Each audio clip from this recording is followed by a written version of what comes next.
وسط ایشیا کا سنگم کہلانے والے افغانستان کی یہ سرزمین اپنی تاریخ میں سکندر اعظم سے لے کر ترک، عرب، منگول، برطانوی، روسی غرض کتنے ہی حملہ آوروں کی نظر انتخاب رہی۔ کبھی باہر سے یلغار کرنے والوں کے ہاتھوں اس کی جغرافیائی حدود بدلیں تو کبھی اس میں بسنے والوں کی وفاداریاں، لیکن اگر کچھ نہیں بدلا تو وہ تھی افغان عوام کی سخت جان طبیعت، اپنی روایات پر ناز اور خودداری۔ جو بھی یہاں آیا ان کا گرویدہ ہو کر یا تو یہیں کا ہو رہا یا مروب واپس لوٹا۔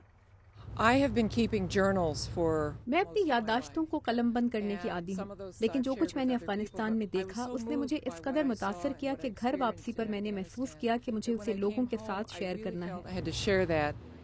یہ ریٹائرڈ سینئر امریکی سفارتکار پیٹریشا میکارڈل ہیں۔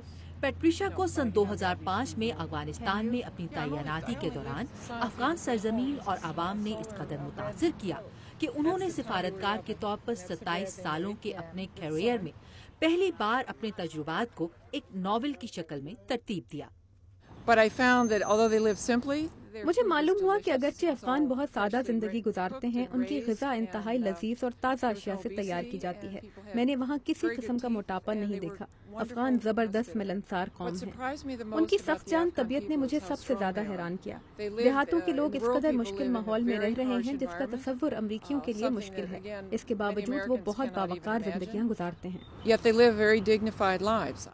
پیٹریشا کے خیال میں اس وقت افغان قوم کی ترقی کی راہ میں حائل سب سے بڑی رکاوٹ غربت ہے۔ کچھ مذہبی روایات نوجوانوں، خاص طور سے نوجوان خواتین کے آگے بڑھنے کی راہ میں حائل ہو سکتی ہیں، لیکن مجھے اس میں تبدیلی آنے کی امید ہے۔ خاص طور سے مشرق وسطیٰ میں آنے والی تبدیلیوں کے بعد مجھے افغان نوجوانوں کو اپنے ملک کی عورتوں اور مردوں کے لیے مساوی جمہوری حقوق کے لیے مطالبہ کرتے ہوئے دیکھ کر حیرانگی نہیں ہوگی۔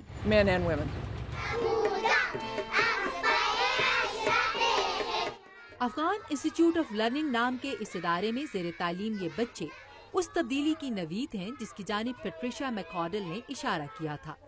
گزشتہ 20 سالوں سے پاکستان کے مہاجر کیمپس اور آج افغانستان کے طول و عرض میں بچوں اور خواتین کے لیے تعلیم اور تربیت کی مفت سہولیات مہیا کرنے والی خاتون سکینہ یعقوبی اس مرکز کی بانی ہیں۔ تعلیم کے ذریعے امن قائم کرنا سکینہ کا عزم ہے۔ نہ تو میں نے کبھی کوئی امریکی پیسہ لیا اور نہ ہی میں لینا چاہتی تھی۔ یہ نہیں کہ میرے لیے یہ پیسہ دستیاب نہیں تھا، میرا اس پیسے کو لینے سے انکار کا مقصد یہ تھا کہ میں آزادی سے اپنے پروگرام چلانا چاہتی تھی۔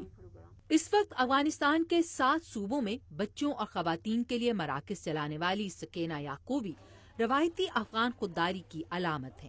وہ خودداری جس کے سبب افغان عوام نے حملہ آور طاقتوں کو کبھی بھی اپنی سرزمین پر زیادہ دیر رکنے نہیں دیا۔